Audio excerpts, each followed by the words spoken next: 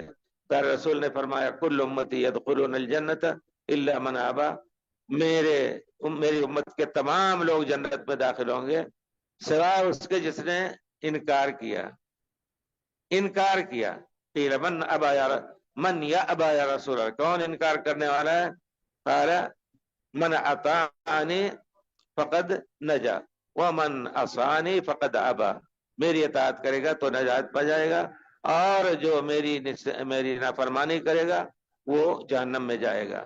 اس وجہ سے بھائیو ہمیں چاہیے کہ ہم کوشش کر کے صحیح دین کو سمجھنے کی کوشش کریں۔ ہمیں معلوم ہے کہ بہت سے ملکوں میں ایسے علاقے بھی ہیں جہاں صحیح دین ہو سکتا نہ پہنچا ہو، اللہ تعالیٰ بہت ہی انصاف والا ہے، اگر ان کو صحیح دین نہیں پہنچا تو اللہ تعالیٰ ان سے مواخذہ نہیں کرے گا، لیکن اب اس زمانے میں جیسے کہا جاتا ہے کہ ہر جھوپڑے میں، ہر کمرے میں قرآن کی تلاوت، قرآن کا ترجمہ پہنچ رہا ہے، اب کسی کے لیے عذر نہیں رہ گیا کہ صحیح دین کو تلاش نہ کرے اور صحیح دین کو ڈھونڈے نہ۔ یہی مکے کے لوگوں کو اللہ تعالیٰ نے فرمایا، سبحان اللہ، کچھ لوگ ایسے تھے جو حضرت ابراہیم علیہ السلام کے صحیح دین کو تلاش کر کے جو جو چیزیں زمانے میں ملی اس پر عمل کرتے رہے۔ پیارے رسول نے ان کی نجات کی خوشخبری دی۔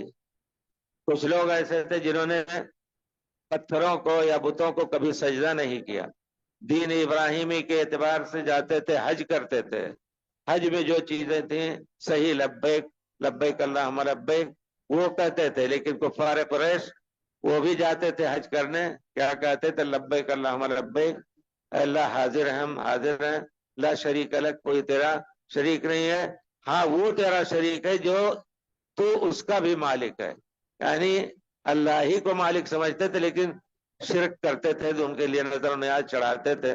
تو یہ جو کچھ لوگ ایسے تھے جن کے بارے میں خوشخبری پیارے رسول نے اس زمانے میں دی جبکہ پیارے رسول آئے نہیں تھے۔ اسی وجہ سے بہت سے مسائل میں ایسا کہا جاتا ہے کہ ابو طالب اور دوسرے اللہ تعالیٰ کے دین پر انہوں نے عمل نہیں کیا، ان کو عذاب ہوگا۔ پیارے رسول نے اس کی خبر دی ہے یقیناً کہ ان کو عذاب ہوگا، لیکن میری محبت کی بنا پر ان کو ہلکا عذاب ہوگا۔ تو اس وجہ سے ہمیں چاہیے کہ ہم دین کو سمجھنے کی کوشش کریں۔ دین کوئی عذر نہیں ہے اب کی کوئی، جس طرح علماء نے اس سے پہلے بھی میں بات کہہ چکا ہوں، کہتے ہیں کہ کہیں بھی جائے آدمی، کسی بھی شہر میں جائے، بیمار ہو جائے تو کہ اس کے دانت میں کوئی بیماری ہوگی مان لیجئے تو پوچھے گا کہ یہاں شہر میں کون اچھا ڈاکٹر ہے دانت کے علاج کے لیے، یہ نہیں کہے گا کہ کسی کے پاس بھی ہمیں بھیج دی، اچھے سے اچھا ڈاکٹر ڈھونڈے گا۔ اسی وجہ سے اگر انسان کہیں بھی گیا تو وہاں ڈھونڈے کہ جو صحیح دین پر عمل کرنے والے لوگ ہیں وہ کون لوگ ہیں، ان کے ساتھ مل کر کے وہاں زندگی گزارے۔ تو ضروری ہے کہ ہم ڈھونڈیں، کوشش کریں، اگر اس کی کوشش نہیں کی تو یقیناً ہم اللہ تعالیٰ کے ہاں مجرم گردانے جائیں گے۔ اللہ تعالیٰ فرماتے ہیں کہ الدین النصیحہ، دین خیر خواہی کا نام ہے۔ قیل لمن یا رسول اللہ، کس کے لیے؟ قال للہ ولرسولہ ولعامۃ المسلمین ولائمۃ المسلمین عامتہم، یہ دین خیر خواہی ہے، کس کے لیے؟ خیر طلبی ہر ایک کے لیے۔ کس کے لیے؟